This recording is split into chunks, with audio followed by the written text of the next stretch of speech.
اللوح والقلم وكلهم من رسول الله ملتمس غرفا من البحر أو رشفا من الديم محمد سيد الكونين والثقلين والفريقين من عرب ومن عجم هو الحبيب الذي ترجى شفاعته لكل هول من الأحوال مقتحم مولاي صل وسلم دائما أبدا على حبيبك خير الخلق كلهم يا أكرم الخلق ما لمن ألوذ به سواك عند حلول الحادث الأمم يا صديق يا عمر يا عثمان يا حيدر دفع شرك الخيرور يا شبير يا شبر لي خمسة أطفي بها حر الوباء الحاتمة المصطفى والمرتضى وابناهما والفاطمة الہی خیر گردانی بحق کے شاہ جیلانی الہی خیر گردانی بحق کے شاہ اجمیری الہی خیر گردانی بحق کے شاہ سمنانی جب دم آخری ہو یا اللہ سامنے ہو چہرے رسول اللہ لب پہ ہو لا الہ الا اللہ محمد رسول اللہ صلی اللہ علیہ وسلم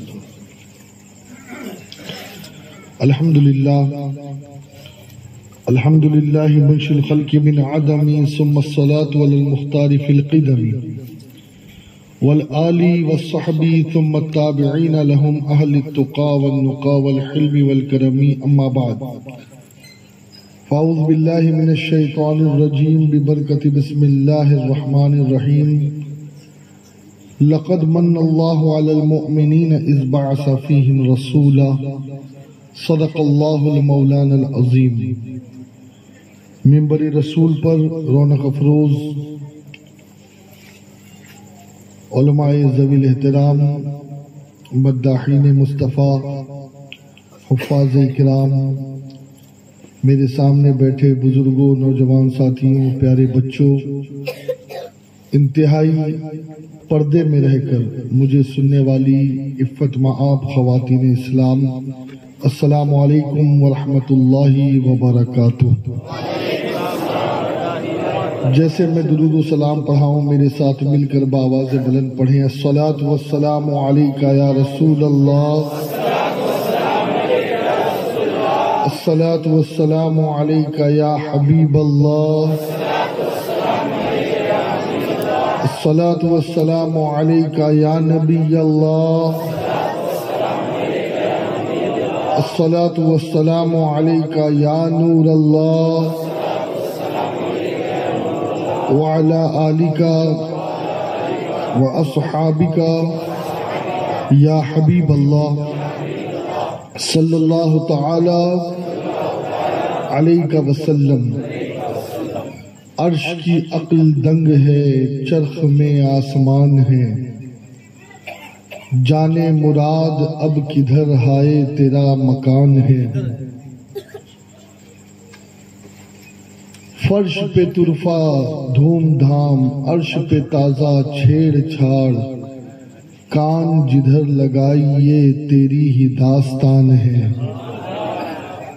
کان جدھر لگائی یہ تیری ہی داستان ہے اور وہ جو نہ تھے تو کچھ نہ تھا وہ جو نہ ہو تو کچھ نہ ہو وہ جو نہ تھے تو کچھ نہ تھا وہ جو نہ ہو تو کچھ نہ ہو جان ہے وہ جہان کی جان ہے تو جہان ہے بزم ثنائے زلف میں میری عروس فکر کو ساری بہار حشت خلد چھوٹا سا عطر دان ہے ساری بہار حشت خلد چھوٹا سا عطر دان ہے اور خوف نہ رکھ رضا ذرا تو ہے عبد مصطفیٰ خوف نہ رکھ رضا ذرا تو ہے عبد مصطفیٰ تیرے لیے امان ہے تیرے لیے امان ہے اللہ رب العزت کی توفیق سے محض اس کی عنایت سے محض اس کے کرم سے آج ہم اور آپ جشن میلاد مصطفیٰ کی اس بزم میں حاضر ہیں اور ہم اس کا شکر ادا کرتے ہیں کہ اس نے ہمیں زندگی دی، ایمان دیا، مصطفیٰ کا دامن دیا،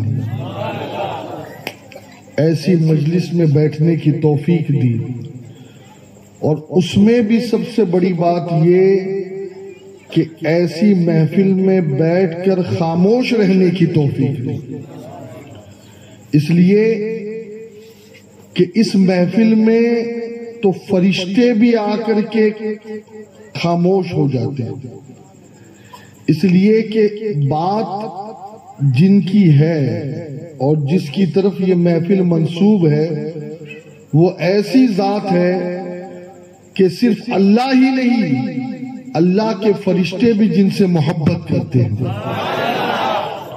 جن کا ادب کرتے ہیں، جن کے ذکر کو سننے کو پسند کرتے ہیں، اور فرشتوں کو بھی پتا ہے کہ اس بارگاہ میں اگر ذرا سی بھی بے ادبی ہوئی تو تمام عمر کا سارا سرمایہ ضائع ہو جائے گا۔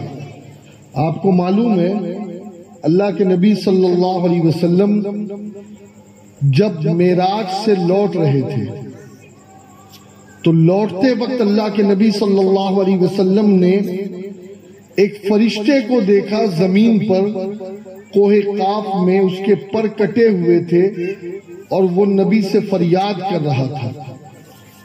آقا علیہ السلام نے جبریل سے کہا، جبریل ذرا اس فرشتے کی خبر لے لو۔ آقا وہاں رکے، کہا یا رسول اللہ کرم کیجئے۔ کہا یہ تیرا حال کیسے ہوا؟ تو جبریل نے بتایا کہ یا رسول اللہ یہ فرشتہ کوئی عام فرشتہ نہیں، یہ فرشتہ اللہ کے عرش کے قریب 40,000 فرشتوں کا سردار، یعنی اس کا ذکر سن کر کے دوسرے فرشتے بھی ذکر کرتے، اس کی تقدیس سن کر کے دوسرے فرشتے اللہ کی تقدیس بجا لاتے، تحلیل بجا لاتے، تمحید بجا لاتے، تمجید بجا لاتے۔ آقا نے فرمایا پھر اس کا یہ حال کیسے کہ اس کے پر کٹ گئے؟ کہ آقا بات اتنی سی ہے کہ جب آپ کی سواری گزری تو یہ اس وقت اللہ کی عبادت میں، اللہ کے ذکر میں مشغول تھا، اس فرشتے کو خبر ہی نہیں ہوئی کہ آپ کی سواری کب آئی کب چلی گئی۔ دوسرے فرشتے تعظیم کے لیے کھڑے ہو گئے لیکن یہ فرشتہ تعظیم کے لیے کھڑا نہ ہو سکا، جان بوجھ کر نہیں، اللہ کے ذکر میں مگن تھا، اللہ کی یاد میں مگن تھا، اسے پتہ ہی نہیں چلا کہ کب حضور کی سواری آئی اور چلی گئی۔ تو اللہ نے اس فرشتے سے پوچھا تو کیوں نہیں کھڑا ہوا؟ تو فرشتے نے جواب دیا مولا مجھے پتہ ہی نہیں، میں تیرے ذکر میں مشغول تھا۔ اللہ نے فرمایا میرا محبوب آئے اور کوئی اس کی تعظیم کے لیے کھڑا نہ ہو تو اسے میری بارگاہ سے پھر سزا دی جاتی ہے۔ تو لہٰذا اس فرشتے کے پر کاٹ دیے گئے، منصب چھین لیا گیا اور دوبارہ اس فرشتے کو کوہ قاف میں ڈال دیا گیا۔ اللہ کے نبی علیہ السلام نے اللہ کی بارگاہ میں دعا کی، اس فرشتے نے نبی پہ درود بھیجا تو اللہ نے دوبارہ اس کے منصب کو بحال کیا۔ یہاں پر ایک پیغام میں آپ کو دینا چاہوں گا، یاد رکھیں اللہ کی تعظیم، اللہ رب العزت جل شانہ کی تقدیس حضور کی تعظیم میں پوشیدہ ہے۔ قرآن پاک میں اللہ نے کیا فرمایا؟ لِتُعَزِّرُهُ وَتُوَقِّرُهُ وَتُسَبِّحُوهُ بُكْرَةً وَأَصِيلًا۔ اللہ نے فرمایا اس نبی کی خوب تعظیم کرو، اس نبی کی خوب تکریم کرو اور صبح و شام اللہ کی پاکی بولو۔ اللہ کی پاکی میں نماز بھی ہے، اللہ کی پاکی میں تسبیح بھی ہے، اللہ کی پاکی میں قرآن کی تلاوت بھی ہے۔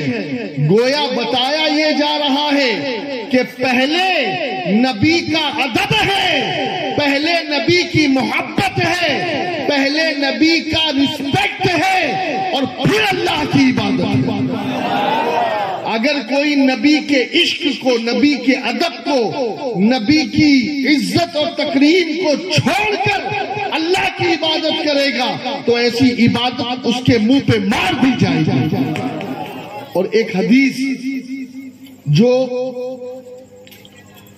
جامع الصحیح میں حضرت امام جلال الدین سیوطی نے نقل کی، آقا کریم صلی اللہ علیہ وسلم نے فرمایا ادبوا اولادکم علی ثلاث خصال حب نبیکم وحب اہل بیتی وقراء او کما قال علیہ السلام۔ میرے نبی نے فرمایا کہ اپنے بچوں کو 3 چیزوں کی گھٹی دو۔ گھٹی سمجھتے؟ 3 چیزیں اپنے بچوں کی عادت میں ڈالو، 3 چیزیں اپنے بچوں کی خصلت میں ڈالو، 3 چیزوں کی بچوں کو تربیت دو، اور 3 باتیں انہیں لازمی سکھاؤ۔ کیا ہے وہ 3 باتیں؟ آقا نے فرمایا سب سے پہلی بات یہ کہ انہیں اپنے نبی کی محبت سکھاؤ۔ نمبر 2، نبی کی آل کی محبت سکھاؤ، اور نمبر 3، قرآن پاک کی تلاوت کی محبت۔ اب یہاں آپ ترتیب دیکھیں نا، ہونا تو یہ چاہیے کہ ترتیب یہ ہو کہ سب سے پہلے اللہ کی محبت سکھاؤ، پھر تلاوت کی محبت سکھاؤ، پھر رسول کی محبت سکھاؤ، اور پھر نبی کی اہل بیت کی محبت۔ ترتیب تو یہ ہونا چاہیے نا، لیکن ترتیب الٹی ہے، ترتیب بدلی ہوئی ہے۔ یہ نہیں کہا جا رہا کہ پہلے اللہ کی محبت سکھاؤ، بلکہ کہا جا رہا ہے پہلے رسول کی محبت سکھاؤ۔ وجہ کیا ہے؟ وجہ یہ ہے کہ بہت سارے دنیا میں اللہ کے ماننے والے ایسے ہیں جو رسول کو نہیں مانتے۔ بہت ذمہ داری سے عرض کر رہا ہوں میں، جیسا رسول کو ماننا چاہیے ہے تو اللہ والے کہلانے کے لیے، لیکن وہ رسول کو ویسا نہیں مانتے جیسا رسول کو ماننا چاہیے۔ تو یہ تو ہو سکتا ہے کہ کوئی اللہ کو مانے اور رسول کو نہ مانے۔ جیسے قرآن میں منافقوں کی علامت یہ بتائی گئی کہ جب انہیں اللہ کی طرف بلائے تو یہ دوڑے چلے آتے ہیں، لیکن جب اے رسول تم انہیں اپنی طرف بلاؤ گے تو یہ منہ پھیر دیں گے، یہ منہ پھیر دیں گے۔ جبکہ حقیقی بات یہ ہے کہ جو رسول کی طرف بڑھتا ہے حقیقت میں وہ اللہ ہی کی طرف بڑھتا ہے، اور جو رسول سے منہ پھیر دے تو وہ اللہ سے منہ پھیر دیتا ہے۔ مومن کا کیا ہوا؟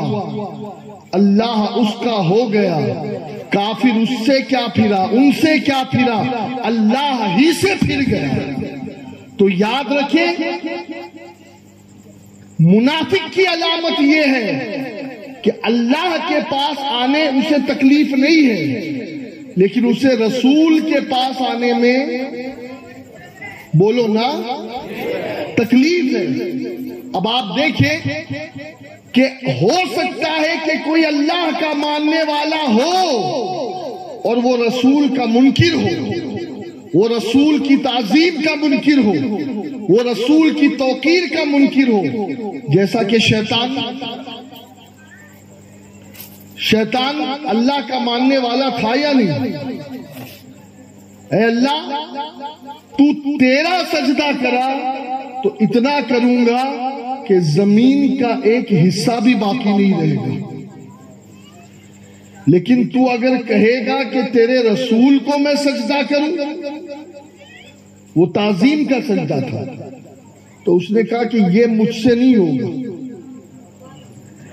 سمجھو، آج بھی جو شیطان کی اولاد یا ذریت ہے، انہیں نماز سے تکلیف نہیں ہے، انہیں نبی کی تعظیم سے تکلیف ہے۔ وہ نماز پڑھنے سے نہیں تھکتے۔ اور اللہ کے نبی نے، غیب دان نبی نے اشارہ کیا تھا کہ ایک ایسی قوم پیدا ہوگی، ایک ایسی قوم پیدا ہوگی کہ جو اتنی نمازیں پڑھے گی، اتنی نمازیں پڑھے گی کہ تم اپنی نماز کو ان کی نمازوں کے سامنے ہلکا سمجھو گے۔ اتنا روزہ رکھیں گے کہ تم اپنے روزوں کو ان کے روزوں کے سامنے، آپ سمجھے ہم تو پڑھتے ہی نہیں ہیں، یہ اتنے بڑے نمازی ہیں، کہتے قرآن اتنا پڑھیں گے کہ تم تلاوت کو، ان کی تلاوت کو، اپنی تلاوت کے آگے اپنی تلاوت کو ہلکا سمجھو گے ان کی تلاوت کے سامنے۔ لیکن میرے نبی فرماتے قرآن، ان کی زبان بڑی میٹھی ہوگی لیکن قرآن ان کے حلق کے نیچے نہیں اترے گا،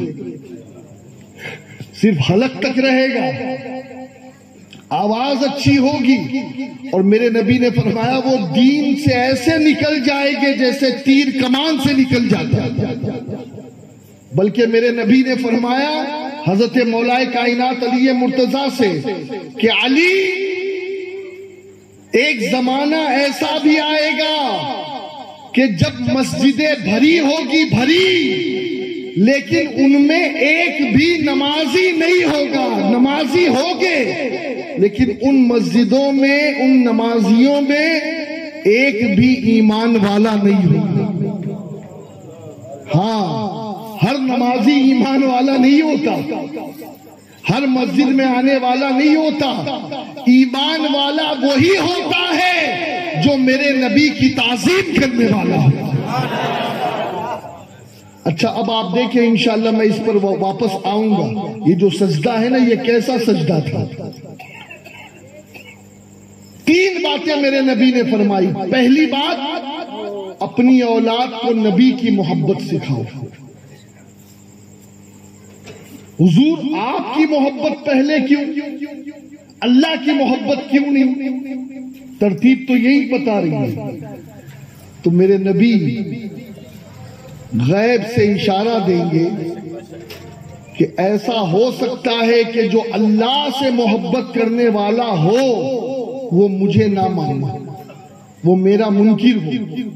اس وقت دنیا میں بہت ساری ایسی قومیں ہیں جنہیں اللہ کے ایک ہونے میں شک نہیں ہے، وہ اللہ کو معبود بھی مانتے ہیں، لیکن کیا وہ اللہ کو معبود ماننے کے بعد، صرف اللہ کو ماننے کے بعد مومن ہو جائیں گے؟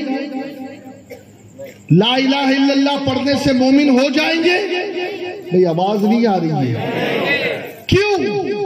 کیونکہ جب تک محمد رسول اللہ نہیں پڑھیں گے اس وقت تک کہ لا الہ الا اللہ بھی قبول نہیں ہوگا۔ مانتے ہو نا؟ ہاں، اللہ کی توحید اسی وقت اللہ قبول کرے گا جب نبی کی رسالت بھی مانو گے۔ اور اگر کوئی نبی کی رسالت کو نہ مانے اور کہ اللہ ایک ہے، اللہ ایک ہے، اللہ ایک ہے، میں محمد کو نہیں مانتا، تو پھر اس کی توحید بھی اس کے منہ پہ مار دی جائے گی۔ ایسی توحید اللہ قبول نہیں کرے گا، ایسی نمازیں اللہ قبول نہیں کرے گا۔ آپ دیکھیں نا اپنی کتابوں میں معاذ اللہ کیا کیا لکھ دیا۔ کون ایسا مسلمان ہے جو نبی کی یاد کے بغیر نماز پڑھتا ہو؟ نماز کس چیز کا نام ہے؟ صلو کما رأیتمونی اصلی۔ میرے نبی نے فرمایا نماز ایسی پڑھو جیسے مجھے پڑھتا دیکھتے ہو، جیسے مجھے۔ ابھی اگر کوئی بچہ یہاں کھڑا ہو جائے مائک پر اور الحاج قاری شریف رضوی صاحب کی طرح، بلبل راجستھان کی طرح نعت پڑھنا شروع کر دے تو ایمانداری کے ساتھ بتانا کہ جب وہ ان کی نقل کرے گا تو آپ کو قاری شریف کی یاد آئے گی یا نہیں؟ اچھا، اس بچے کو یاد آئے گی یا نہیں آئے گی؟ ہے نا؟ کیوں؟ کیونکہ وہ کاپی کر رہا ہے، اوریجن نہیں ہے، اوریجنل نہیں ہے وہ۔ ایسے ہی یہ نماز کیا ہے؟ نماز نبی کی کاپی کا نام ہے۔ تو ظاہر سی بات ہے جب کوئی اللہ اکبر کہے گا تو بات دماغ میں تو آئے گی کہ یہ میں میرے نبی کی کاپی کر رہا ہوں۔ جب رکوع کرے گا تو بات ذہن میں آئے گی کہ نبی کی کاپی کر رہا ہوں۔ سجدہ کرے گا تو بات تو آئے گی نا۔ ایسا ہو سکتا ہے کہ آدمی کسی کی نقل بھی کرے اور اسے اصل یاد نہ آئے؟ نہیں ہو سکتا نا۔ اور سنو، امام غزالی تو یہاں تک فرماتے ہیں کہ جب تم اتحیات پڑھو، آپ اتحیات پڑھتے ہو،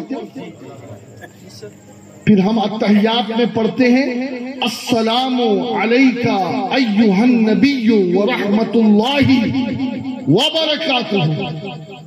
کیا مطلب اس کا؟ یا نبی سلام علیک۔ کیا مطلب ہے؟ زور سے بولو۔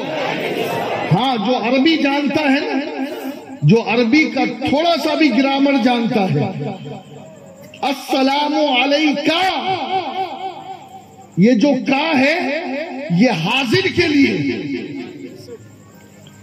بھئی آپ کے سامنے کوئی آتا ہے تو آپ کیا کہتے ہو؟ السلام علیکہ۔ کیوں؟ سامنے ہے۔ اور کوئی آپ کا دوست مدینہ شریف رہتا ہے اور اس نے آپ کو سلام بھجوایا ہے تو آپ کیا کہو گے؟ علیکہ وعلیہ السلام۔ تجھ پر بھی سلام اور اس پر بھی سلام۔ دور والے کے لیے اس اور پاس والے کے لیے تجھ۔ جب ہم نماز میں نبی پہ سلام بھیجتے ہیں تو کہتے ہیں نبی آپ پر سلام، یعنی نبی سامنے ہے۔ یہ ضمیر کیا بتاتی ہے؟ نبی غائب کی نہیں ہے، یہ ضمیر یہ حاضر کی ہے، موجود کی ہے۔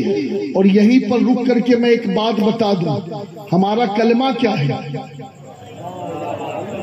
لا الہ الا اللہ کا مطلب نہیں ہے کوئی معبود مگر اللہ، محمد رسول اللہ۔ کیا مطلب ہے محمد رسول اللہ کا؟ محمد اللہ کے رسول ہیں۔ ترجمہ سمجھو، جو کہے تھے تو کہنا جناب آپ بھی مسلمان تھے، جو کہے ہیں، اب ہیں کس کے لیے بولا جاتا ہے کس کے لیے کہا جاتا ہے؟ جو حاضر ہو، جو ناظر ہو، جو موجود ہو، جو مشکل کشا ہو، جو حاجت روا ہو، جو سامنے ہو۔ اچھا، میں آپ سے ایک سوال کرتا ہوں، چلیے یہ ہمارے بیٹھے ہوئے مائک آپریٹر، آپ کے دادا گرینڈ فادر ہیں یا تھے؟ بھائی ان سے اس لیے میں نے پوچھا کہ ان کی عمر بڑی ہے، کسی بچے سے پوچھتا تو وہ کہتا کہ بھائی ابھی تو ہے۔ ان سے اس لیے میں نے پوچھا آپ ہیں کیوں نہیں بولتے، تھے کیوں بولتے؟ وہ چلے گئے، وہ قبر میں چلے گئے، ان کی مت ہو گئی، دیہانت ہو گیا، انتقال ہو گیا، موت آ گئی۔ سمجھ میں آئی؟ جو مر گیا وہ تھا، جو مر گیا وہ تھا۔ دادا تھے، ابا ہیں، دادی تھی، بیوی ہیں۔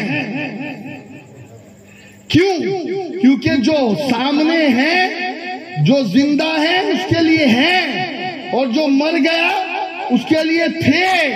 صحابہ کا بھی کلمہ یہی تھا، محمد رسول اللہ، محمد اللہ کے رسول ہیں۔ ہمارا بھی کلمہ یہی، محمد رسول اللہ، محمد اللہ کے رسول ہیں۔ اور ہمارے 100 سال بعد بھی جو آئیں گے ان کا بھی کلمہ یہ ہوگا کہ محمد رسول اللہ، کہ محمد اللہ کے رسول ہیں۔ پتہ یہ چلا کہ جو مر جائے اس کے لیے تھا ہوتا ہے، اور جو زندہ ہو اس کے لیے ہے ہوتا ہے۔ ہمارا کلمہ بتا رہا ہے کہ ہمارا نبی زندہ ہے، اور اسی کو تو اعلیٰ حضرت کہتے ہیں، چمک تجھ سے پاتے ہیں سب پانے والے، میرا دل بھی چمکا دے چمکانے والے، برستا نہیں دیکھ کر ابر رحمت، بدوں پر بھی برسا دے برسانے والے۔ میں مجرم ہوں آقا مجھے ساتھ لے لو، کہ رستے میں ہے جا بجا کھانے والے۔ اب آئی شفاعت کی ساعت، اب آئی ذرا چین لے میرے گھبرانے والے۔ رہے گا یوں ہی ان کا چرچا رہے گا، پڑے خاک ہو جائے جل جانے والے۔ تیرا کھائیں تیرے غلاموں سے الجھے ہیں منکر عجب کھانے غرانے والے۔ حرم کی زمین اور قدم رکھ کے چلنا، ارے سر کا موقع ہے وہ جانے والے۔ اور تو زندہ ہے واللہ، تو زندہ ہے واللہ، میری چشم عالم سے چھپ جانے والا۔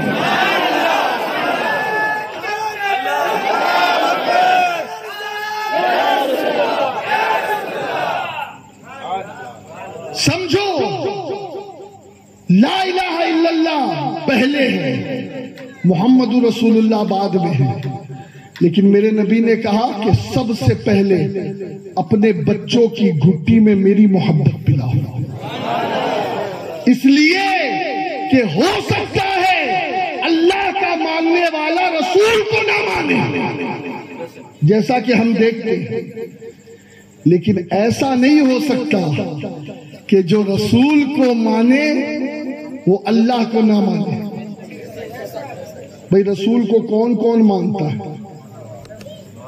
میں بھی مانتا ہوں، اور جو رسول کو مانتا ہے تو اس کا مطلب صاف ہے کہ وہ رسول کو بھی مانتا ہے، رسول کی بھی مانتا ہے۔ اور جو رسول کی مانتا ہے نا تو پھر وہ اللہ کو ایک مانتا ہے، اللہ کو لا شریک مانتا ہے، اللہ رب العزت کو وہ خالق مانتا ہے، پھر اللہ کو نراکار مانتا ہے، اللہ کو بے جوڑ مانتا ہے، اللہ رب العزت کی ذات اور صفات میں کسی کو اس کا شریک نہیں ٹھہراتا ہے یا نہیں؟ تو میرے نبی نے فرمایا سب سے پہلی چیز کہ میری محبت اپنے بچوں کو سکھاؤ۔ اور آج کیا ہو رہا ہے؟ آج کیا ہو رہا ہے؟ پتہ نہیں کس کس کو یہ ایک دل دے دیا ہے۔ یہ جو دل ہے نا، اس دل کا اسپیس بہت چھوٹا ہے، بہت چھوٹا۔ بھئی آپ کو میں سمجھانے کے لیے کہوں، موبائل ہے نا آپ کے پاس، تو ایک ان بلٹ ڈیٹا ہوتا ہے، پھر اس کے علاوہ ایک چیپ لگائی جاتی ہے، میموری کارڈ ہے نا۔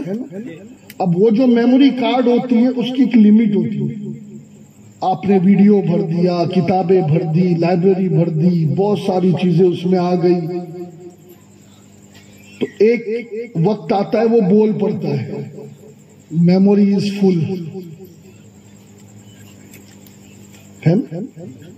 اب یہ جو دل ہے نا، تھوڑا اس دل کی میموری کے بارے میں ہم بات کریں۔ اعلیٰ حضرت سے کسی نے جب میموری پوچھی دل کی، تو اعلیٰ حضرت کہتے اگر کوئی میرے دل کے دو حصے کرے تو ایک پر اللہ اور دوسرے پہ محمد لکھا ہوا ہے. یہ اعلیٰ حضرت کا دل ہے. کس کا؟ اور مفتی اعظم بھی یہی کہتے ہو، ایک پر خدا تو ایک پر محمد، اگر قلب اپنا دو پارا کروں گا. لیکن دوستو آج ہمارے دلوں کے بڑے عجیب حالات ہیں، بڑے عجیب حالات ہیں. پتہ نہیں کس کس سے وعدہ کیا ہے ہم نے، کس کس کو دل دیا ہے ہم نے، اور سب سے یہی کہتے تیرے علاوہ کسی کو دل نہیں دیا ہے. بڑے ہم جھوٹ بولنے لگے. لیکن سنو، اللہ سے کوئی چیز چھپی نہیں ہے. اور یہ جو دل ہے نا، یہ دل کس کے لیے ہے؟ یہ دل کس کے لیے ہے؟ سمجھو دل کس کے لیے ہے. میرے نبی فرماتے ہیں کہ اس دل میں صرف دو میں سے ایک چیز آ سکتی ہے، یا تو دنیا آ سکتی ہے یا اللہ و رسول اور آخرت کی محبت آ سکتی ہے. جس دل میں دنیا آ جائے اس دل میں اللہ و رسول نہیں آتے. سمجھو یہ کون فرما رہے ہیں؟ ہمارے نبی. اور جس دل میں اللہ و رسول آ جائے اس دل میں دنیا نہیں آ سکتی. سمجھ رہے ہو یا نہیں؟ ارے جس دل میں نبی کی محبت آ جائے اس دل میں شراب کی محبت نہیں آ سکتی، اس دل میں ہیروئن کی محبت نہیں آ سکتی، اس دل میں کسی محبوبہ کی محبت نہیں آ سکتی. جس دل میں نبی آ جائے. اور ایک بات سمجھو، ہر کسی کو اس کا منصب دو. بھئی یہ اسٹیج آپ نے کیوں بنایا؟ یہ آپ نے کرسی کیوں رکھی؟ ہاں آپ بھی نیچے بیٹھتے، ہم بھی نیچے بیٹھتے. کل ایک مولانا تشریف لائے تھے تو وہ کہنے لگے کہ مولا علی نے فرمایا کہ زمین پر بیٹھا کرو، اس لیے کہ زمین پر بیٹھنے والا کبھی گرتا نہیں ہے. اب میں تو سمجھ رہا تھا کہ وہ کہاں بول رہے تھے، اس لیے کہ میں اوپر بیٹھا تھا. بھئی آپ نیچے بیٹھ رہے ہو تو سبحان اللہ آپ کی عاجزی ہے، لیکن آپ کو یہ حق تھوڑی ہے کہ اوپر بیٹھنے والے کو بارے میں آپ بدگمانی کرو. تو جب میرا ٹرن آیا تو میں نے بھی مولا علی ہی کا فیصلہ بتایا. وہ بھی علی کے بیٹے تھے اتفاق کی، اور الحمدللہ مجھے بھی مولا کی غلامی نصیب ہے. تو انہوں نے کہا تھا کہ مولا علی نے کہا کہ زمین پر بیٹھو، اس لیے کہ جو زمین پر بیٹھا ہے نا تو زمین پہ بیٹھنے والے کو کوئی گرا نہیں سکتا. عاجزی اچھی چیز ہے، زمین پر بیٹھنا چاہیے. لیکن جب میری باری آئی تو میں نے کہا کہ میرے جد کریم نے یہ بھی فرمایا ہے کہ جب کوئی تمہیں کسی عزت کی جگہ پہ بٹھائے تو فوراً بیٹھ جاؤ. جو عزت دے اور آپ اس کی عزت قبول نہ کرو تو وہ گدھا ہے. یہ مولا علی کا فرمان. عزت دے کوئی اور وہ اسے قبول نہ کرے تو وہ گدھا ہے. وہ کون ہے؟ گدھا ہے. تو خیر میں یہ بات اس لیے عرض کر رہا تھا کہ ہم جانتے ہیں کہ کس کا کیا منصب ہے. خیر میں تو بہت معمولی آدمی ہوں، عام انسان ہوں، لیکن چونکہ میں جو باتیں بتا رہا ہوں وہ بات بڑے اونچے آدمی کی بتا رہا ہوں. ہاں مجھے یہ منصب نہیں ملا ہے، یہ ان باتوں کو منصب ملا ہے کہ میں جن کی بات بتا رہا ہوں.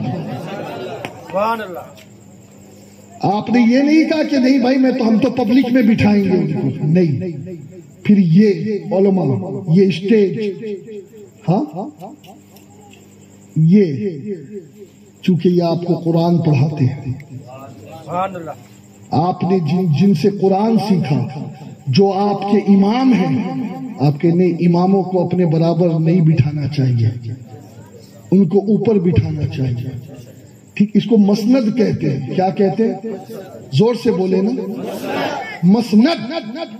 اب یہ آپ کی کیپیسٹی تھی، یہ آسود والوں کی کیپیسٹی تھی کہ آپ جتنی عزت دے سکتے تھے اتنی آپ نے عزت دی. اس سے زیادہ شاید آپ دے سکتے تو وہ بھی دیتے.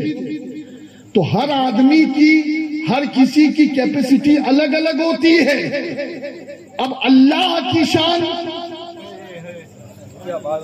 اللہ ساری کائنات کا تخلیق کرنے والا، لیکن جب وہ اپنے نبی کو عزت دیتا ہے تو پھر امام پکار اٹھتے ہیں کہ عرش حق ہے، مسند رفعت رسول اللہ کی. ارے دیکھنی ہے حشر میں عزت رسول اللہ کی. اور ٹوٹ جائے گے گناہگاروں کے فوراً قید و بند، حشر کو کھل جائے گی طاقت رسول اللہ کی. نعرہ تکبیر، نعرہ رسالت. دیکھو ہمارے نبی کی شان. خطیب راجستھان، خطیب راجستھان، نعرہ تکبیر.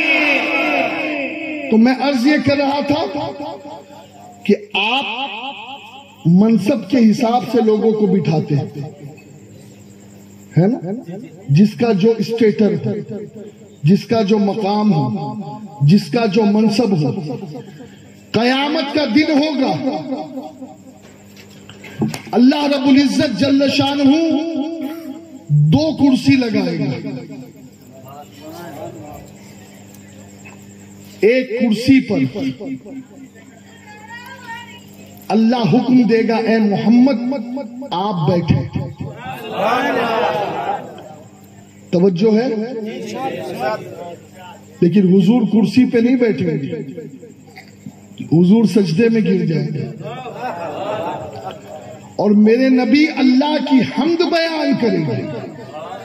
اور ایسی حمد، ایسی حمد، ایسی حمد کہ نہ آج سے پہلے کسی نے بیان کی ہوگی اور نہ نبی کے بعد کوئی بیان کر سکے گا. بھئی ہم تو یہ سمجھتے ہیں کہ اللہ کی تعریف کرنے میں فرشتوں کا کوئی ثانی نہیں، لیکن ایک راز کھول دوں میں، فرشتوں سے بھی پہلے اللہ نے نبی کو بنایا. نبی کا نام آسمان پر ہے احمد. کیا ہے بولیے؟ احمد. اور زمین پر دونوں کا مطلب سمجھو. زمین پر احمد، احمد مطلب ہے حمد کرنے والا، اللہ کی تعریف کرنے والا، اللہ کی پاکی بیان کرنے والا. حضور نے آسمانوں پر اللہ کی حمد بیان کی، اور جب 12 ربیع الاول کو اللہ نے نبی کو زمین پر بھیجا تو کہا تو نے آسمانوں پر میرا ذکر کیا، اب زمین پہ میں تجھے محمد بنا کر بھیجتا ہوں، اب قیامت تک ہر کوئی تیری تعریف کرے گا. ایک مرتبہ ابو جہل اینڈ پارٹی، انہوں نے دارالندوا میں کہ یار ہم بڑے عجیب لوگ ہیں، ایک طرف تو ان کو محمد بھی کہتے ہیں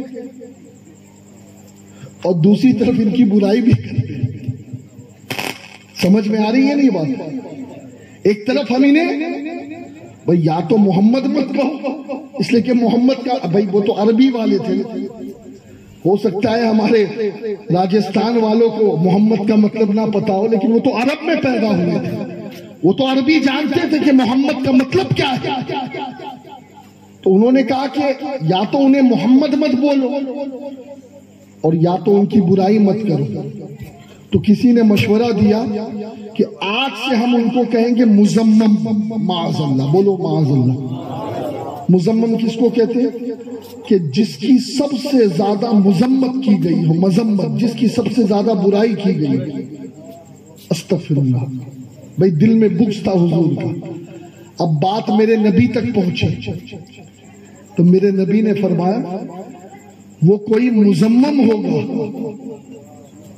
جس کی وہ برائی کرتے ہیں، مجھے تو اللہ نے محمد بنا کے پیدا کیا ہے، مجھے تو محمد بنا کر پیدا. تو میرے نبی قیامت کے میدان میں اللہ کی حمد کریں گے. اور کیسی حمد؟ آپ کو پتا ہے میرے نبی علیہ السلام نے اللہ کی حمد کتنی کی؟ اس کے لیے آپ کو نبی کی عمر جاننا ضروری ہے. کتنے؟ 40 سال. چلیے اچھی بات ہے. یہ بچے، یہ جو بچے بولتے ہیں نا وہ پھر سیکھتے بھی ہیں، اور جو بدھو کی طرح بیٹھے رہتے ہیں تو وہ کسی کام میں بھی نہیں آتے. وہ ایک تھا امام اعظم کی مجلس میں، کبھی سوال ہی نہیں کرتا تھا. تو امام صاحب نے کہا بھائی کل سوال یاد کر کے لا، کچھ تو پوچھ. سب پوچھتے ہیں، تو ہی نہیں پوچھتا. اس نے کہا ٹھیک ہے حضرت کل لاؤں گا. اب آیا، کہا حضرت افطار کب کرتے ہیں؟ تو آپ نے جواب دیا، سوال معقول تھا. کہ افطار اس وقت کرتے ہیں جب سورج ڈوبنے کا مکمل یقین ہو جائے. ہاں، یہ نہیں کہا کہ اذان کی آواز سن کے. ورنہ کسی دن مؤذن صاحب کے چشمے کا نمبر بڑھ گیا یا روزہ بہت زیادہ لگ گیا اور انہوں نے 15-20 منٹ پہلے اذان دے دی تو پھر پورے آسود کا روزہ چلا گیا مؤذن صاحب کی نظر. ہاں، ہوتا ہے کبھی کبھی ایسا ہوتا ہے خاص طور پہ جن مسجدوں پہ بزرگ مؤذن ہوتے ہیں نا. ہاں ایک دم اب بھائی ریٹائرمنٹ لے لیا، گھر میں کچھ کام ہی نہیں، گھر والے بھی پریشان، بولے یار تم تو مسجد سنبھال لو. اب پھر مسجد میں بھی آ کے وہ مسجد والوں کو پریشان کرتے ہیں. خیر اللہ سب کو شعور عطا فرمائے. تو اس امام اعظم نے کہا کہ پوچھو سوال کا، حضور افطار کب کرنا چاہیے؟ کا افطار جب سورج ڈوبنے کا یقین ہو جائے کہ ہاں سورج ڈوب گیا. کہ اگر سورج ڈوبے ہی نہ تو امام اعظم نے کہا تو سوال نہیں کرتا تھا نا وہی اچھا ہے، تیرا چپ رہنا اچھا ہے. اور لوگ بھی پتہ نہیں کیا کیا پوچھتے ہیں. امام شعبی سے کسی نے سوال کیا کہ وہ ابلیس کا نکاح کہاں ہوا اور ابلیس کی بیوی کا نام کیا ہے؟ تو امام شعبی نے کہا کہ اتفاق کی بات کہ میں نکاح میں شامل ہی نہیں ہوا. اگر میں اس نکاح میں شامل ہوتا تو ضرور بتاتا کہ ابلیس کی بیوی کون ہے اور نکاح کہاں ہوا. تو یہ بیکار کے اور فالتو کے کوشچن نہیں پوچھنے چاہیے، کام کے کوشچن پوچھو. ہاں وہ کوشچن پوچھو جس سے ہمارے عقیدے محفوظ ہو. آج یہ لوگ جاتے ہیں نا حج پر، وہاں سے قرآن لاتے ہیں ٹرانسلیشن والا، کبھی وہ قرآن پڑھے. لوگ پتہ نہیں کبھی کبھی کیا کیا کہتے ہیں، یہ مولویوں کا جھگڑا ہے، یہ مولویوں نے کہہ دیا. ایک مولوی کہتا ہے رفع دین کرو، ایک مولوی کہتا ہے رفع دین مت کرو. ارے اپنے کو تو کچھ نہیں، اپنے کو تو دونوں کرنا ہے. ارے بھیا سمجھو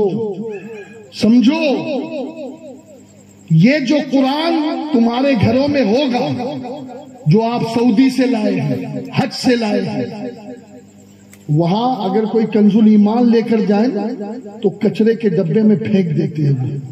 کنز الایمان یعنی اعلیٰ حضرت کا ترجمہ، لیکن وہاں ان کے مولویوں کا وہ ترجمہ دیتے. آپ 30ویں پارے میں سورہ والضحیٰ اس کی آیت ہے وَوَجَدَكَ ضَالًّا فَهَدَىٰ، اس کو پڑھیے.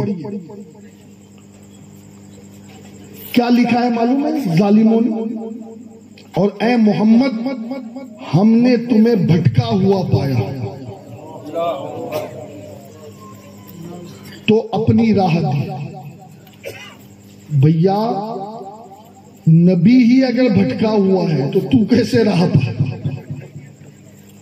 ہاں بھائی بھٹکے ہوئے نبی کا جو پیروکار ہے، جو امام بھٹکا ہوا ہے تو مقتدی بھی بھٹکا ہے. تو اگر تیرا نبی فرضی نبی بھٹکا ہوا ہے تو تو بھی بھٹکا ہوا ہے. اگر تیرا خدا جھوٹ بول سکتا ہے تو پھر تجھ سے بڑا جھوٹا کوئی نہیں. بڑی عجیب باتیں کرتے ہیں یہ لوگ. خیر اس کی تفسیر آپ پڑھیے کیا لکھا ہے معلوم کہ 40 سال پہلے حضور نبی ہی نہیں تھے. معاذ اللہ، بولو معاذ اللہ. بلکہ اتنا ہی نہیں، یہاں تک لکھا کہ 40 سال پہلے نبی کو ایمان کا بھی پتہ نہیں تھا. یعنی 40 سال کی عمر میں نبی مومن مسلمان بنے. 40 سال اب آپ خود ہی سمجھے نا. تو 40 سال پہلے کون ہوئے؟ کافر. بھائی جب مومن 40 سال میں ہوئے مسلمان تو اس سے پہلے کیا ہوئے؟ بولو نا. واہ بھائی واہ. نبی تو 40 سال بعد مومن ہوئے اور اس مولوی کو پیدا ہوتے یہ مسلمان بن گیا. واہ بھائی، تو گریڈ ہے، تسی گریڈ ہے کہ تو پیدائشی مسلمان اور نبی 40 سال بعد مومن بنے. استغفر اللہ، بولو استغفر اللہ. بھائی پہلے آدمی مومن بنتا ہے پھر نبی. غیر مومن کوئی نبی نہیں ہوتا ہے نا. سارے نبی مومن ہیں، سارے نبی مسلمان ہیں. حضور سے صحابہ نے پوچھا حضور آپ کب نبی بنے؟ تو میرے نبی نے فرمایا کنت آدم بین الماء والطین، کنت بین الآدم روح والجسد. آقا نے فرمایا میں اس وقت بھی نبی تھا جب آدم مٹی اور پانی کے بیچ تھے. یعنی ابھی آدم کا پتلا بھی تیار نہیں ہوا، میں اس وقت بھی نبی تھا.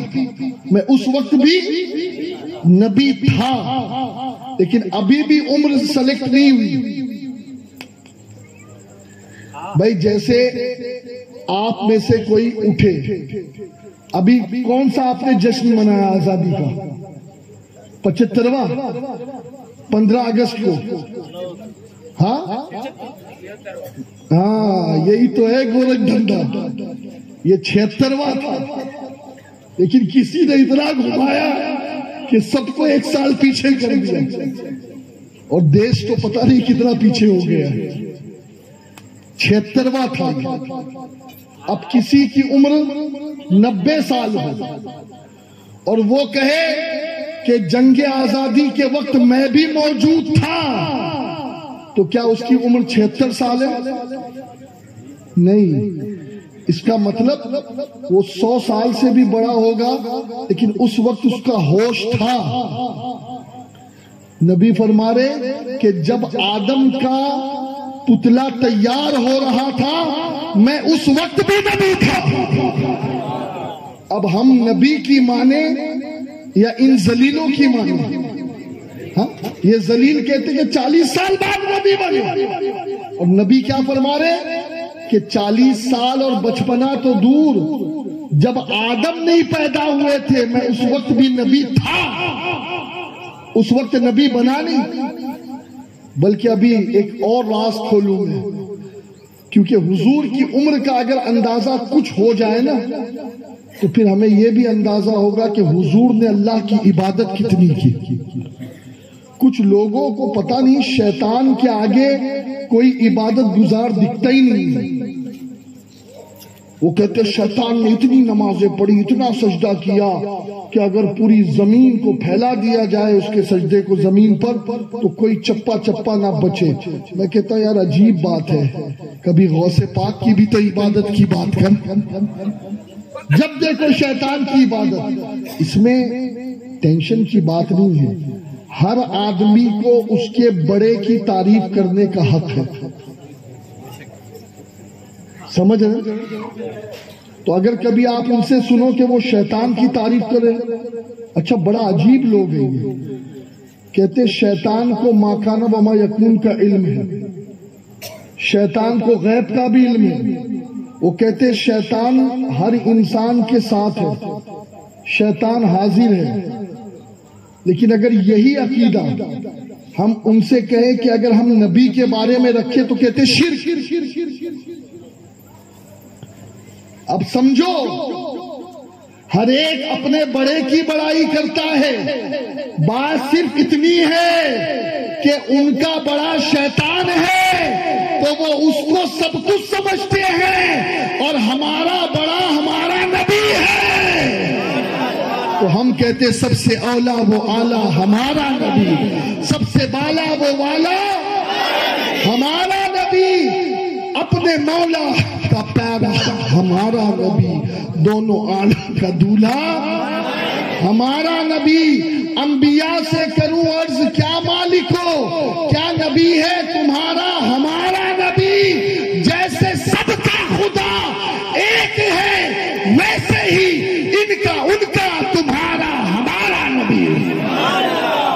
ہاں ہمارا نبی، اللہ اکبر۔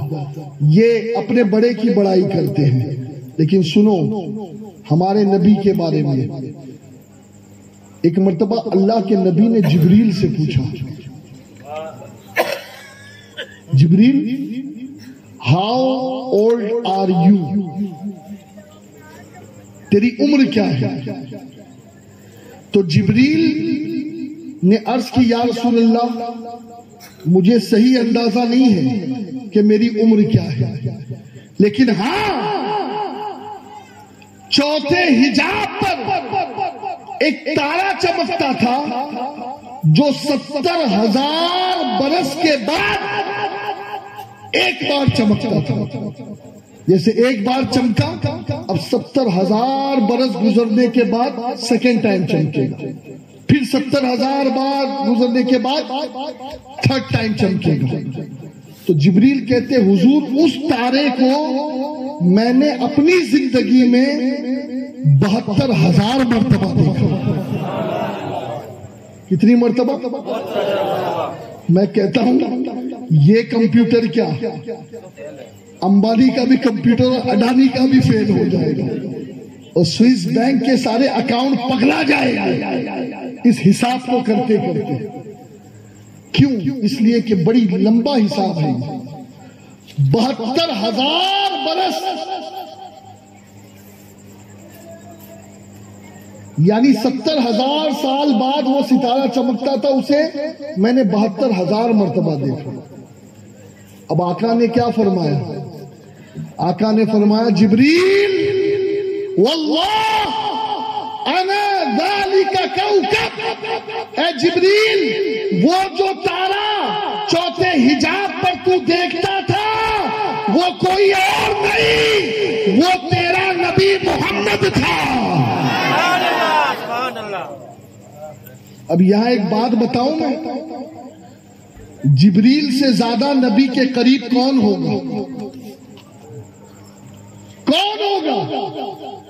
میں کہتا ہوں کہ اس جبریل نے نبی کو 72,000 مرتبہ دیکھا، پھر بھی نہیں جان سکے۔ سمجھ رہے ہو یا نہیں؟ ارے 72,000 مرتبہ کسی کو دیکھے، کسی مولوی کو ایک بار ہم دیکھ لیں، کسی امام کو وہ دوسری جگہ حضرت آپ سے ملاقات ہے، لیکن قربان جبریل نبی کو 72,000 مرتبہ دیکھ رہے ہیں، پھر بھی نہیں پہچان رہے۔ میں کہتا ہوں تیرا وصف بیان ہو کس سے، تیری کون کرے گا بڑھائی، اس گھر کے سفر میں گم ہے جبریل امی کی رسائی۔ میں کہتا ہوں جب وہ فرشتہ جو سید الملائکہ ہے، جو جبریل ہے، ارے جبریل نبی کو نہیں جان سکا 72,000 مرتبہ دیکھنے کے بعد، تو کوئی ملا کیسے پہچانے گا جس نے ایک مرتبہ خواب میں بھی نہیں دیکھا؟ ہاں جو خواب میں بھی نبی کو نہیں دیکھ پایا، وہ کہے نبی میری طرح، میں نبی کی طرح۔ اب بولیے نا اس سے بڑا بیوقوف کون ہے؟ جبریل نے حضور کو اپنی طرح نہیں سمجھا۔ معلوم ہے جبریل یہ نہیں کہتے تھے کہ حضور آپ میری طرح ہو یا میں آپ کی طرح ہوں. کیوں؟ سدرا کا مقام آیا نا تو جبریل نے کہا حضور دس از مائی لمٹ، یہ میری حد ہے. اللہ اس جبریل کے صدقے ہمیں بھی حد عطا فرما، ہمیں بھی حد میں رہنے والا بنا. ہم بڑی لمبی لمبی چھلانگیں لگا رہے ہیں، وہ جبریل فرشتوں کا سردار ہو کر بھی اپنی اوقات جانتا ہے، نبی کے آگے اپنی حد جانتا ہے. اسی لیے تو جبریل نے یہ نہیں کہا کہ میں بھی چلتا ہوں، بلکہ نبی نے کہا جبریل چل. کہا آقا اگر ایک بال برابر آگے بڑھانا تو تجلیات سے میرے پر جل جائے گا. جبریل جانتے ہیں کہ میری حد یہی ہے اور نبی کی کوئی حد ہے ان کے عروج کی. بلغ العلا بکمالہ. خیر میں یہ کہتا ہوں کہ اب سب سے پہلے اللہ نے اپنے نبی کے نور کو پیدا کیا، سب سے پہلے. اور جب سے یہ نور بنا تب سے لے کر ربیع الاول کی 12 تاریخ آنے تک عالم ارواح میں، عالم سما میں، پھر آمنہ کی پیٹ میں یہ اللہ کی حمد کرتا رہا. اور جب زمین پر 12 ربیع الاول کو یہ نور آیا تو کس شان سے آیا؟ سجدے میں، ناف بریدہ، اللہ کی حمد کرتے ہوئے، رب حبلی کی دعائیں کرتے ہوئے. کس شان سے آیا؟ پہلا کام میرے نبی نے کیا کیا معلوم ہے آپ کو؟ پیدا ہوتے ہی، آج تو بڈھے ہو گئے لیکن اب تک سجدہ نہیں کرتے، اب تک نمازیں نہیں پڑھتے. جوان ہو گئے اب تک نماز کا ذوق و شوق پیدا نہیں ہوا. لیکن سنو، میرے نبی کی سیرت، میرے نبی پیدا ہوئے اور سب سے پہلا کام اللہ کا سجدہ. گویا میرے نبی نے اشارہ دے دیا میرا سچا امتی وہی ہوگا جو میری اس سنت کو کبھی نہ بھولے. کیا آج نبی کے جشن میں ہم اس بات کا پھر عزم کرتے ہیں کہ دنیا چھوٹ جائے لیکن ہمارا کوئی سجدہ نہ چھوٹے گا؟ وعدہ کرتے ہیں انشاءاللہ. جو پیچھے کھڑے ہیں قسم خدا کی اگر آج ہم نے اس ایک بات کو بھی پکڑ لیا تو آسوب والوں مبارک ہو، تمہارا یہ جلسہ اللہ کی بارگاہ میں قبول ہو گیا. کیوں؟ اس لیے کہ میرے نبی سے جو محبت کرے گا نا وہ میرے نبی کی اداؤں کو ادا کرے گا. اور میرے نبی کیا فرماتے؟ جعلت قرۃ عینی فی الصلاۃ، نماز میں میری آنکھوں کی ٹھنڈک ہے. جو نماز پڑھتا ہے وہ محمد کی آنکھوں کو ٹھنڈک پہنچاتا ہے. اور جو عاشق ہوگا نا وہ کبھی نبی کی آنکھ کو تکلیف نہیں دے گا، وہ ہمیشہ نماز پڑھ کے نبی کی آنکھوں کو ٹھنڈک پہنچائے گا. میری بہنیں وہ بھی غور سے سنیں.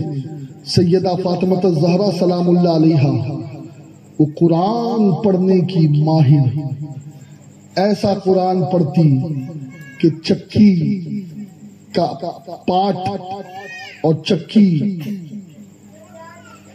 چلانے کے وقت جب چکی پکڑتی اور ایک مرتبہ چکی گھماتی تو پورا ایک قرآن پڑھ دیتی تھی. ہاں، بلکہ ایک مرتبہ تو ایک صحابی آئے اور انہوں نے دیکھا، بچے تھے کہ جھولا بھی خود بخود جھول رہا ہے حسن و حسین کا، چکی بھی خود بخود چل رہی ہے اور فاطمہ الزہرا نماز میں ہے، آ کر کے حضور سے کہا. اور اسی واقعے کو جب بریلی کے تاجدار نے سنا تو امام احمد رضا کہتے ہیں پتہ چلا ہے یہ اہل بیت کی چکی سے چال سیکھی ہے، یہ اہل بیت کی چکی سے چال سیکھی ہے. روا ہے بے مدد دست آسیائے فلک. ارے جس طریقے سے بغیر کسی فاطمہ کے ہاتھ سے، فاطمہ کا ہاتھ نہیں مگر چکی چل رہی ہے، ایسے ہی آسمان پر کسی کا ہاتھ نہیں لیکن آسمان رکا ہوا. یہ اہل بیت کی چکی سے چال سیکھی. خیر دوستو، اپنی گھر کی عورتوں کو بھی نماز کا پابند بناؤ. اور بس 3 پیغام جو میں نے شروع میں دیا. پہلی چیز، نبی کی محبت میں پکے ہو جاؤ. اور محبت کسے کہتے ہیں؟ میں ایک مثال دیتا ہوں. قاری شریف یہاں بیٹھے، ٹھیک، اب میں چلا گیا سعودی. اب وہاں پڑوسی ملک کے نعت خوان اور یہاں کے نعت خوان اور وہاں کے، اب بات چلنے لگی. اب کسی نے کہا کہ بھائی وہ آپ کے جو راجستھان کے جو وہ پالی کے جو ہے نا، وہ یار ان کی آواز بڑی پتلی ہے. کسی نے کہا ہو کہ ان کی آواز تو عورتوں جیسی ہے، بہت بہت بہت پتلا پڑتے ہیں. ہو سکتا ہے کوئی جو انہیں نہ جانتا ہو وہ چپ رہ جائے، لیکن میں وہاں بیٹھا تھا تو میری روح کانپ گئی، تڑپ گئی. میں نے کہا او بھائی کس کے بارے میں بول رہے ہو؟ تم جانتے نہیں ہو وہ کوئی ایسا ویسا نعت خواں نہیں ہے کہ جو دنیا میں گداگری کے لیے پھرے، وہ نبی کی نوکری کے لیے پھرتا ہے، نبی کی رضا کے لیے پھرتا ہے. وہ دکھانے کے لیے نہیں، وہ مصطفیٰ کی نظر میں آنے کے لیے پھرتا ہے. وہ پڑھتا ہے حضور کے لیے. خبردار جو اس کے بارے میں کچھ بھی کہا. اب بات کیا ہے؟ یہ نہیں ہے کہ قاری شریف کی آواز جاڑی ہے، ان کی آواز جیسی اللہ نے رکھی ویسی ہی ہے. لیکن بات یہ ہے جسے محبت ہوتی ہے تو جسے محبت ہوتی ہے وہ اپنے محبوب کے بارے میں کچھ سن نہیں سکتا. سمجھ رہے ہو؟ یعنی محبت کسے کہتے ہیں؟ لیلا، لیلا کا نام سنا آپ نے؟ لیلا اس کو بولتے اس لیے تھے کہ وہ کالی تھی. مجنو بڑا خوبصورت تھا، قیس نام تھا مجنو کا. ہاں، اور امام حسن کا اس نے دور پایا تھا. تو ایک مرتبہ ایسی ہی بات چیت چل رہی تھی تو کسی نے کہا کہ یار کس کو خلیفہ بنانا چاہیے، امام حسن کو بنانا چاہیے یا امیر معاویہ کو؟ تو اب مشورہ لینے والے کبھی کبھی غلط آدمی کے پاس بھی پہنچ جاتے. تو وہ مجنو کے پاس پہنچ گئے، قیس کے پاس. کہا یار تو بتا اس وقت خلیفہ کس کو بنانا چاہیے؟ اس نے کہا مجھے تو لگتا ہے کہ میری لیلا سوٹ ہے اس کے لیے. سمجھ رہے؟ جس سے محبت ہوتی ہے اس کے آگے کوئی دکھتا ہی نہیں. ہاں، آپ کہتے ہیں نا بھائی دل آیا گدی پہ تو پری کیا چاہیے، ہوتا ہے نا. وہ کالی کلوٹی تھی. کسی نے کہا او مجنو تجھے اور کوئی نہیں ملی، یہی کالی ملی. تو اے خبردار، آج کے بعد کالی مت بولنا.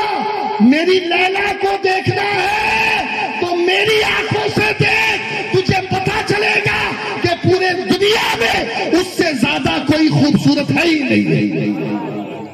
بھیا نظر کا فرق ہوتا ہے. ہاں، نظر کا فرق ہوتا ہے. نظریں بدل گئی تو نظارے بدل گئے. جس سے محبت ہو جائے اس کا عیب نظر، بولو یار ہے یا نہیں بات؟ اس کا عیب کوئی بیان کرے تو کان بہرا، کان اس کا عیب نہیں سن سکتا. اب یہ تو میں نے آپ کو دنیا کی مثال دی، اب میں حدیث سنا رہا ہوں.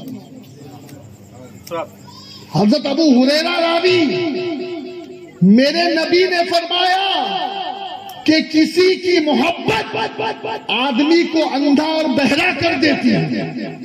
سمجھ میں آئی نا بات؟ اب تو آ گئی، کیونکہ اب حدیث ہے.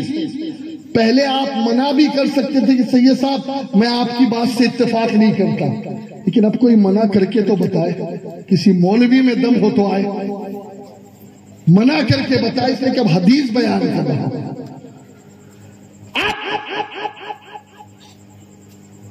نبی سے محبت وہ بھی کرتے ہیں، سمجھ رہے ہیں؟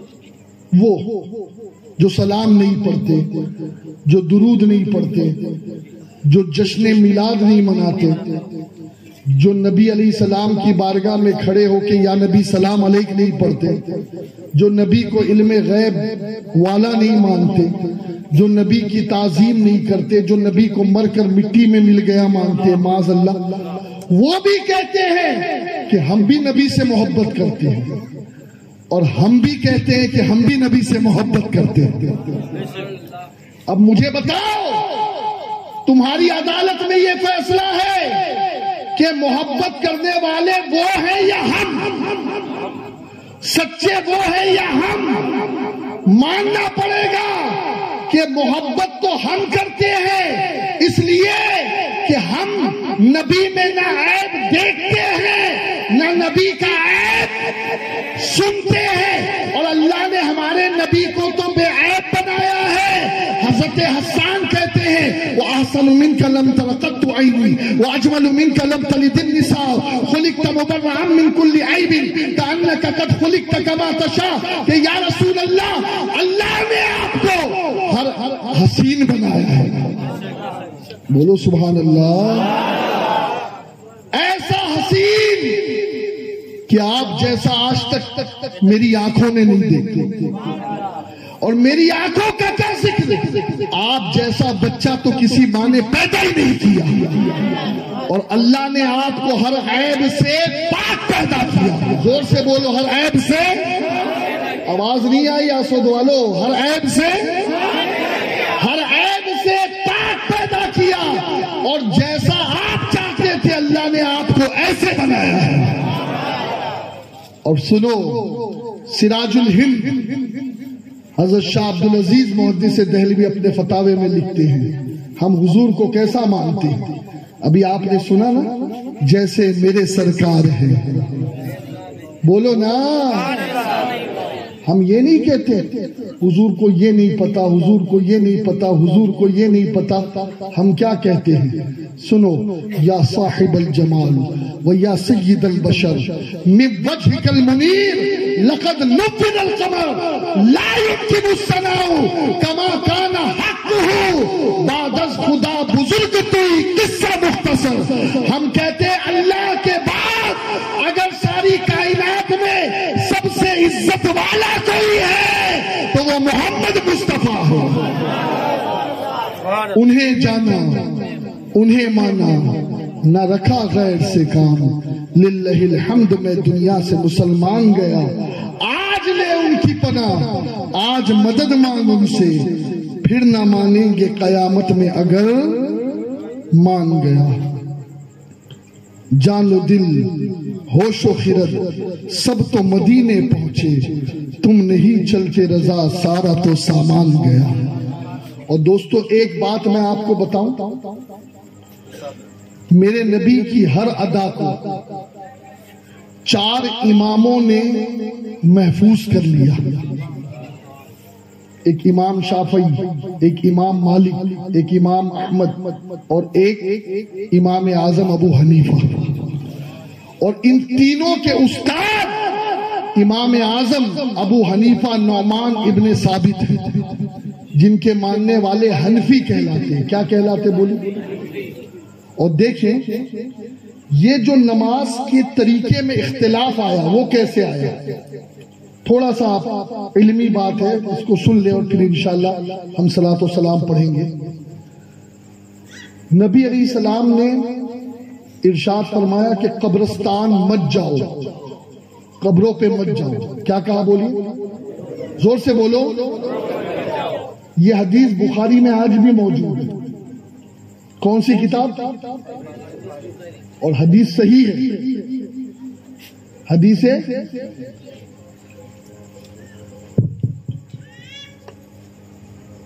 پھر اسی بخاری میں ایک اور حدیث آ گئی، میرے نبی نے فرمایا میں نے پہلے تمہیں منع کیا تھا قبروں پہ جانے سے، اب میں تمہیں حکم دیتا ہوں کہ تم قبرستان جایا کرو، اس سے آخرت کی یاد تازہ ہے۔ اب میں آپ سے سوال کرتا ہوں کہ آپ عمل کس پر کریں گے، پہلی حدیث پر یا دوسری پر؟ یار آواز نہیں آ رہی ہے، کیوں دوسری پر؟ نبی نے فرمایا قبرستان جانے کو۔ ایسے قرآن میں آیتیں بھی ہیں، جو پہلے آئی تو بعد والی آیت آنے کے بعد پہلی آیت ہے قرآن میں، پڑھی بھی جائے گی، سنی بھی جائے گی، لیکن عمل اس کے بعد جو آیت نازل ہوئی ہے اس پر ہوگا۔ تو پہلی والی آیت ہو جائے گی منسوخ اور بعد والی ہو جائے گی ناسخ۔ کیا ہو جائے گی؟ جبکہ بخاری میں دونوں حدیث ہیں۔ اب نبی نے پہلے منع کیوں کیا تھا؟ توجہ ہے، نبی نے پہلے منع اس لیے کیا تھا کہ اس وقت قبرستان میں صرف کافروں کی قبریں تھیں۔ قبرستان میں اس لیے کہ ابھی اسلام کا آغاز ہو۔ پھر سب سے پہلی قبر بنی حضرت عثمان بن مظعون کی، پھر اور صحابہ صحابیات کا انتقال ہونے لگا، پھر وہ دفن ہونے لگے۔ تو جب تک کافروں کی قبریں تھیں نبی نے جانے سے، لیکن جب مومنوں کی قبریں آئی تو نبی نے کیا کہا؟ اب جایا کریں، ہے نا؟ حدیث دونوں صحیح ہے، لیکن عمل اب کچھ لوگ آج بھی لوگوں کو گمراہ کرتے ہیں۔ اور پہلی والی حدیث دیکھو، حضور نے کہا قبروں پہ مت جاؤ، کیوں جاتے ہو اجمیر؟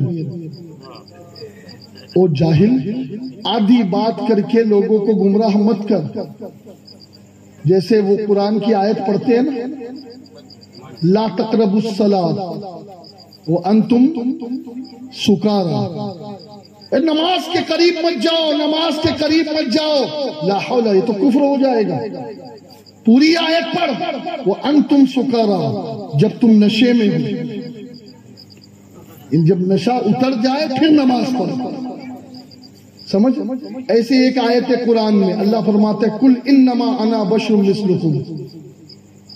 کچھ لوگ اتنا پڑھ کے رک جاتے ہیں، یوحا الیہ، یہ بھول جاتے ہیں، کیونکہ جواب اسی میں آقا نے کہا میں تو تمہاری طرح انسان ہوں، لیکن مجھ پر وحی کی جاتی ہے۔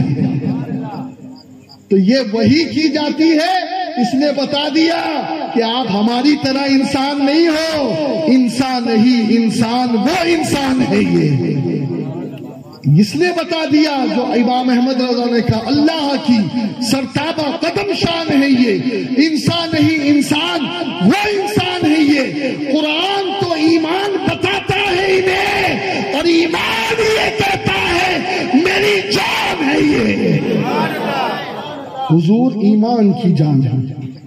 تو ایسے ہی پہلے جب نبی نے نماز کا حکم دیا تو نماز پڑھنے میں کچھ ایسے لوگ بھی آتے تھے مسجد میں، جیسا میں نے کہا نا کہ حضور نے کہا کہ ایک زمانہ ایسا آئے گا مسجد بھری ہوگی، مومن ایک نہیں ہوگا۔ شروع میں بھی ایسے ہی تھا کہ کچھ لوگ تھے منافق، لیکن مسجد میں نماز کے لیے آنے لگے۔ اب کرتے کیا تھے معلوم ہے؟ وہ کہتے تھے کہ اللہ کو بھی خوش کریں گے اور اپنے بتوں کو بھی خوش کریں گے۔ تو بغل کے اندر وہ بتوں کو چھپا کے لاتے تھے، بغل کے اندر نماز بھی پڑھ رہے ہیں اور نیت کیا ہے کہ ان بتوں کی عبادت میں کرنا۔ نبی کو پتا چلا، نبی نے کہا اچھا میرے سامنے چوری کر رہے ہو؟ وہ نبی کہ جن پہ امتی کے حالات آیا ہیں فرماتے ہیں کہ اپنی صفیں سیدھی رکھو اور صحیح طریقے سے نماز پڑھو، اس لیے کہ میں محمد جیسے تمہیں آگے سے دیکھتا ہوں ایسے ہی پیچھے سے بھی دیکھتا ہوں، اور نہ تمہارا رکوع مجھ سے پوشیدہ ہے نہ تمہارا خشوع مجھ سے پوشیدہ ہے۔ یعنی ہمارے دل کی جو کیفیت ہے نبی وہ بھی جانتے ہیں، ہونٹوں پہ کیا صدا ہے سرکار جانتے ہیں، کس کس کے دل میں کیا ہے سرکار جانتے ہیں۔ تو حضور دیکھ رہے تھے نا کہ یہ تو بت کی محبت میں اب بھی مبتلا ہے، تو آقا نے حکم دیا خبردار اب جو بھی نماز پڑھے گا تو اب نماز سے پہلے بھی اللہ اکبر کہے گا یوں کھول کے بغل، رکوع میں جانے سے پہلے بھی اللہ اکبر کہے گا، سجدے میں جانے سے پہلے بھی اللہ اکبر کہے گا۔ اب ہوا کیا؟ ان کے بت گر گئے، پھر انہوں نے اس بت کی نجاست کو لانا چھوڑ دیا۔ پھر جب اس بت کی نجاست کو لانا انہوں نے چھوڑ دیا اور مکمل طور پر بتوں سے مسجد پاک ہوئی، تو پھر میرے نبی نے ایسی نماز پڑھی کہ صرف ایک مرتبہ میرے نبی رفع دین کرتے شروع میں، اور پھر آگے کے تمام رفع دین کو میرے نبی نے ترک کیا۔ حدیث دونوں ہے، لیکن بات وہی ہے نا، جو بعد والی ہے عمل بولو نا اس پر کیا جائے گا۔ اب ہمارے جو امام ہیں نا، ہمارے امام کے پاس جتنی بھی حدیثیں آئی ہیں تقریباً وہ حضرت عبداللہ ابن مسعود کے طریقے سے آئی ہیں رضی اللہ عنہ۔ اسی لیے حضرت عبداللہ بن مسعود کو حنفیوں کا امام کہتے ہیں، اس لیے کہ وہ امام اعظم کے بھی امام ہیں۔ بس میں ایک حدیث پڑھ رہا ہوں اور یہ حدیث حجت ہے اور کافی و شافی ہے اور وافی ہے، ٹھیک ہے؟ اور اگر کسی کو بہت زیادہ علم ہے تو میں اس سے گزارش کروں گا کہ وہ آسود میں کسی جاہل کو پکڑ کر اس سے نہ الجھے، مسجد کے امام کے پاس آئے، وہ حدیث دکھائے، اور انشاءاللہ پھر امام مسجد ان کو اسحاقیہ کا راستہ دکھائیں گے، اور ہمارے اسحاقیہ میں ایک نہیں دو دو شیر بیٹھے ہوئے ہیں، ہاں ایک نہیں دو، پھر تم ان کے سامنے جاؤ وہ تمہیں کتاب کھول کر بتائیں گے کہ صحیح تمہارا طریقہ ہے یا صحیح حنفیوں کا طریقہ ہے۔ یہ بار بار رفع دین کرنا صحیح ہے یا بس ایک مرتبہ اللہ اکبر کہنے کے بعد پھر رفع دین کو ترک کر دینا صحیح ہے؟ ٹھیک ہے نا؟ یہ میں نے آگے کی بھی بات اس لیے بتا دی کہ میں بار بار نہیں آ سکتا، لیکن یہاں سے اسحاقیہ قریب ہے، اگرچہ آپ غریب ہیں لیکن اسحاقیہ قریب ہے، آپ خوش نصیب ہیں۔ ہاں اگر یہ علم کا مرکز نہ ہوتا اور اشفاق العلماء کی روحانیت نہ ہوتی تو شاید یہ آسوب جو ہے یہ بد مذہبوں کا اور جہنمیوں کا مرکز ہو گیا ہوتا، لیکن اللہ کا شکر ہے کہ ہمارے علماء سلامت ہے، مفتی اعظم راجستھان کی روحانیت ہے کہ ہمارے عقیدے سلامت ہیں۔ اللہ ان کی قبر پہ کروڑوں رحمت نازل فرمائے۔ یہ حدیث جو میں پڑھ رہا ہوں ترمذی شریف کی ہے، نسائی شریف میں بھی ہے، ابو داؤد میں بھی ہے، مسند احمد میں بھی ہے، ابن ابی شیبہ میں بھی ہے، اور مسند امام احمد بن حنبل میں اس حدیث کا نمبر ہے 4429۔ حضرت عبداللہ ابن مسعود نے اعلان فرمایا میں تمہیں جناب رسول اللہ والی نماز نہ پڑھاؤں؟ بولو سبحان اللہ۔ پھر میں نے ابھی حدیث بیان کی، نماز ایسی پڑھو جیسے رسول کو پڑھتا وہی بات حضرت عبداللہ ابن مسعود کہتے ہیں، کیا میں تمہیں وہ نماز نہ پڑھاؤں جیسے میں نے رسول اللہ کو پڑھتے دیکھا ہے؟ یہ کون کہہ رہا ہے؟ وہابی نہیں، صحابی کہہ رہا ہے۔ حضرت عبداللہ ابن مسعود نے نماز پڑھائی اور رفع دین نہ کیا مگر ابتدائے نماز میں ایک مرتبہ۔ کیسی نماز پڑھ؟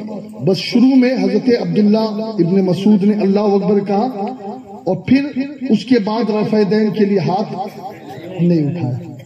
ٹھیک ہے، کتاب کے نام میں نے آپ کو، یہ ان سیاہ ستہ کی کتاب میں بھی ہے یہ۔ اب امام ترمذی کیا لکھتے ہیں؟ ترمذی بھی سیاہ ستہ میں۔ امام ترمذی لکھتے ہیں کہ حضرت عبداللہ بن مسعود کی حدیث حسن ہے، یہ حدیث کی قسم ہے، حدیث حسن ہے۔ اس ترک رفع دین کے قائل بے شمار اہل علم ہیں، جن میں صحابہ اکرام اور تابعین بھی ہیں۔ یہ مذہب امام سفیان ثوری اور تمام اہل کوفہ کا ہے۔ امام ترمذی کا یہ قول ہے کہ بے شمار صحابہ اور بے شمار تابعین بھی یہی کرتے تھے، اللہ اکبر ایک مرتبہ کہہ دیا تو اس کے بعد رفع دین نہیں کرتے تھے۔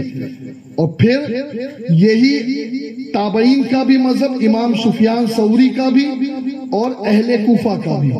اور پھر اس کے بعد امام ترمذی لکھتے ہیں حدیث حسن ہے۔ امام ترمذی کیا لکھتے ہیں؟ حدیث حسن ہے۔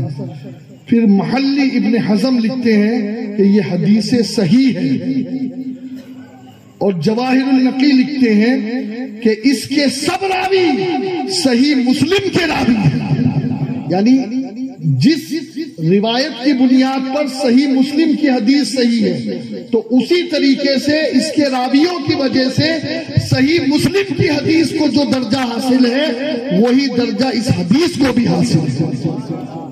میں یہ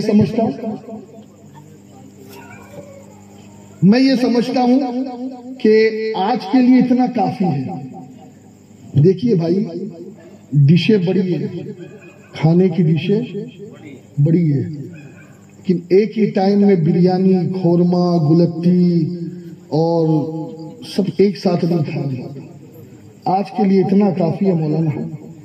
ہاں، کیونکہ ہم لوگ بھی پھر بار بار آ نہیں پاتے اور بار بار وقت دے نہیں پاتے۔ جتنی باتیں بتائی گئی سب ریکارڈ ہے، اس کو سنیے، اور کوئی بھی اگر اشکال ہو تو الحمدللہ مرکز اہل سنت دارالعلوم اسحاقیہ آج بھی اپنا فیض لٹا رہا ہے۔ اور میں ایک بات آپ کو بتاؤں، یہ جتنے بھی چور ہیں کبھی بھی دیکھنا یہ عالموں کے پاس آتے ہی نہیں،